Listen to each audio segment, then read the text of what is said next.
1 மணி நேரமாக நாங்கள் வருவதற்கு முன்னதாக உங்கள் அத்தனை பேருக்கும் இந்த ஆட்சியில் என்னென்ன செய்து கொண்டிருக்கிறோம் என்பதையெல்லாம் அந்தந்த துறை அரசு அலுவலர்கள் உங்களுக்கு மிக தெள்ள தெளிவாக எடுத்து கூறினார்கள்.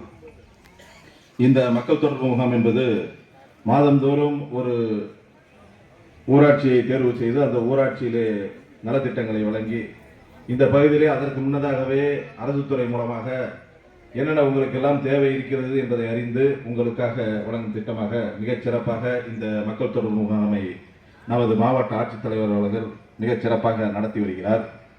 எனவே இதில் அத்தனை பயனாளிகளும் அல்லது உங்களுக்கு தேவை ஏற்படின் அதை மனுவாக இந்த மனுவிலே இந்த தொடர்பு முகாமிலே கொடுத்து நீங்கள் அதை பயன்பெறலாம் என்பதை உங்களுக்கு அத்தனை அலுவலர்களும் தெரிவித்திருக்கிறார்கள்.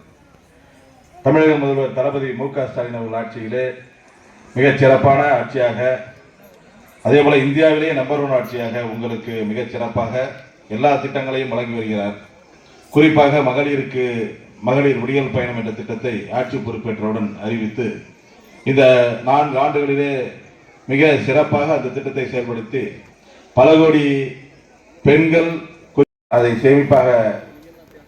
சேமிக்கின்ற வாய்ப்பை ஏற்படுத்தி கொடுத்த அரசு நமது தளபதி அவர்கள் தலைமையிலான அமைந்திருக்கின்ற அரசு. அதே போலதான் பெண்களுக்கு மகளிர் உரிமை தொகை வழங்க வேண்டும் என்று நாங்கள் தேர்தல் அறிக்கையிலே கொடுத்திருந்தோம். அதை மிகச் சிறப்பாக 1,15,00,000 மகளிருக்கு அதை கொடுத்து வருகிறோம். இன்னும் கொஞ்சம் மகளிருக்கு அந்த மகளிர் உரிமை தொகை 1000 வரவில்லை என்ற அந்த கருத்து ஒவ்வொரு கிராமத்திலே இருந்தால் கூட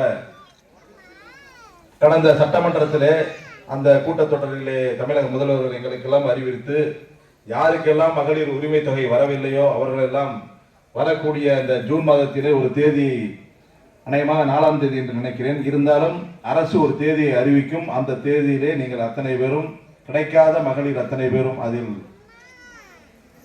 அப்ளை பண்ணி அதை வாங்குவதற்கு முயற்சி செய்ய வேண்டும். நாங்களும் அதற்கு உங்களுக்கு உறுதுணையாக இருப்போம். ஏன்னா மிகச் சிறப்பான திட்டம், ஒவ்வொரு மகளிரும் அதை வரவேற்கக்கூடிய திட்டமாக மகளிர் உரிமை தொகை திட்டம் செயல்பட்டு வருகிறது. அதே போல ஆட்சி பொறுப்பேற்றவுடன் மகளிருக்கு சுய உதவி குழு கடனை தள்ளுபடி செய்து அவர்களுக்கு புதிய கடனை வழங்கி கொண்டிருக்கிறார். ஒவ்வொரு கூட்டத்திலும் ஒவ்வொரு நிகழ்ச்சியிலும் பட்ட வழங்கும் நிகழ்ச்சியாக இருந்தாலும் சரி, இல்லை ஒவ்வொரு அரசு நிகழ்ச்சியாக இருந்தாலும் சரி, மகளிர் சுய உதவி குழுக்களுக்கு பல்வேறு கடன்களை நமது திராவிட முன்னேற்ற கழக அரசு செய்து வருகிறது. மிகச் சிறப்பாக அதை நீங்கள் அத்தனை பேரும், மகளிர் அத்தனை பேரும் அதில் பயன்பெற்று வருகிறீர்கள். எனவே உங்களின் முன்னேற்றத்திற்கு மிக அருமையான, உங்கள் முன்னேற்றத்திற்கு உதவுகின்ற ஒரு திட்டமாக மகளிர் சுய உதவி குழு திட்டம் இருக்கிறது என்பதை நமது அரசு உணர்ந்து அதை உங்களுக்காக செய்து வருகிறது.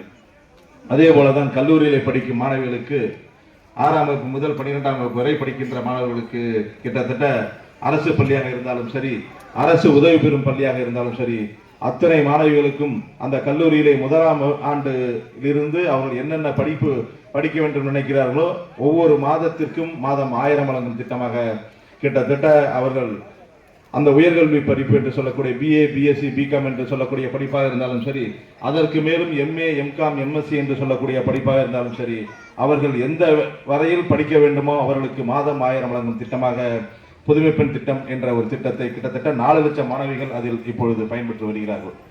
மாணவர்கள் எங்களுக்கெல்லாம் அந்த திட்டம் இல்லையா என்று தமிழக முதல்வரிடம் கேட்டபொழுது, உங்களுக்கும் அந்த திட்டம் இருக்கிறது, நீங்களும் கல்லூரி படிப்பை எல்லாம் படிங்கள் என்று அவர்களுக்கு அறிவுறுத்தி தமிழ் புதல்வன் என்ற திட்டத்தை மாதம் 1000 வழங்கும் திட்டமாக உங்களுக்கு வழங்குகின்ற அரசு தான் நமது திராவிட முன்னேற்ற கழக அரசு.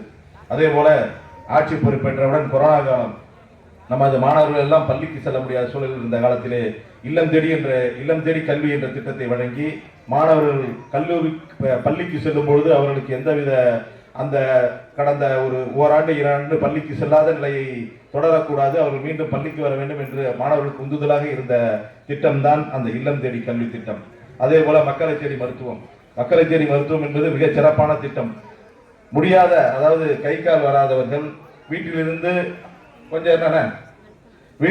வராதவர்கள், வர முடியாதவர்கள், ஆஸ்பத்திரிக்கு செல்ல முடியாதவர்கள், மருத்துவமனைக்கு செல்ல முடியாதவர்களை அவர்கள் இல்லத்திற்கே சென்று அவர்களுக்கு மருத்துவம் பார்க்கும் நிகழ்ச்சியாக மிகச்சிறப்பான திட்டமாக மக்களை தேடி மருத்துவம் என்ற மிகச்சிறப்பான திட்டத்தை உங்களுக்கு அளிக்கின்ற அரசு நமது தமிழக முதல்வர் அவர்களின் அரசு. அதே போல இன்னுயிர் காப்போம் 48, அதாவது ஒரு காலத்துல ஆக்சிடென்ட் ஆச்சுன்னா நம்மளாம் ரோட்டில் பரிதாபப்பட்டுட்டு போயிடுவோம். அவங்கள யாரும் காப்பாற்ற கூட முன்வர மாட்டோம். ஏன்னா அது போலீஸ் கேஸ் ஆயிரும், போலீஸ் நம்மளை வந்து சாட்சிக்கு கூப்பிடுவாங்களேன்ற அந்த எண்ணம் வந்துடும். அப்படின்றதெல்லாம் மாற்ற வேண்டும் என்ற சூழ்நிலையை கொண்டு அவர்களுக்கு இன்னுயிர் காப்போம் 48 என்ற திட்டத்தை, மிகச் சிறப்பான திட்டத்தை அறிமுகப்படுத்தி அந்த 2 நாளைக்கு ஆகக்கூடிய செலவு, அது தனியார் மருத்துவமனையாக இருந்தாலும் சரி, அதே போல அரசு மருத்துவமனையாக இருந்தாலும் சரி, எந்த மருத்துவமனையாக இருந்தாலும் அந்த மருத்துவமனையில் 2 நாட்களுக்கு, அதாவது 48 மணி நேரத்திற்கு ஆகின்ற செலவை தமிழக அரசே ஏற்கும் என்ற மகத்தான திட்டத்தை தந்தவர் தான் நமது தமிழக முதல்வர் அவர்கள். அதே போல நமது இப்ப தாய்மார்கள்லாம் இருக்கீங்க, அது ஊட்டச்சத்து குறைவா இருக்கிற அந்த கர்ப்பிணி தாய்மார்களுக்கு அந்த பெட்டகம் வழங்கும் நிகழ்ச்சி மிகச் சிறப்பான திட்டம். ஏன்னா நம்ம அதெல்லாம் கவனிக்கிறதுக்கு நமக்கு நேரம் இருக்காது. நம்ம சம்பாரிச்சு நம்ம பிள்ளைங்களை காப்பாற்றுறது, நம்ம பிள்ளைங்களுக்கு சமைச்சு போடுறதுலையே நம்ம குறியா இருக்கும். நம்ம வயிற்றுல வர குழந்தைக்கு என்ன ஊட்டச்சத்து கொடுக்கணுன்ற அந்த எண்ணம் இல்லாமல் இருக்கின்ற அந்த தாய்மார்களுக்கு, கர்ப்பிணி தாய்மார்களுக்கு அந்த சத்து பெட்டகம் என்ற அந்த திட்டத்தை கொடுத்து மிகச் சிறப்பாக அந்த திட்டத்தை வழங்கி கொண்டிருக்கிறார்கள். அதே போல பள்ளி குழந்தைகளுக்கு சிறப்பான அந்த ஊட்டச்சத்து குறைவான மாணவர்களுக்கு பல்வேறு திட்டங்களை அறிவித்து செயல்படுத்தி வருகிறோம்.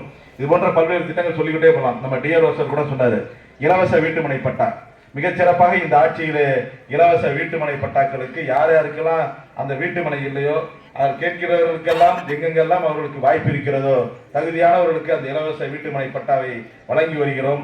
அதே போல நமது கலைஞர் கனவு இல்லம் மிகச் சிறப்பான திட்டம். யாருக்கெல்லாம் வீடு இல்லையோ அவங்களுக்கு அந்த திட்டத்தை கொடுக்கிறோம்.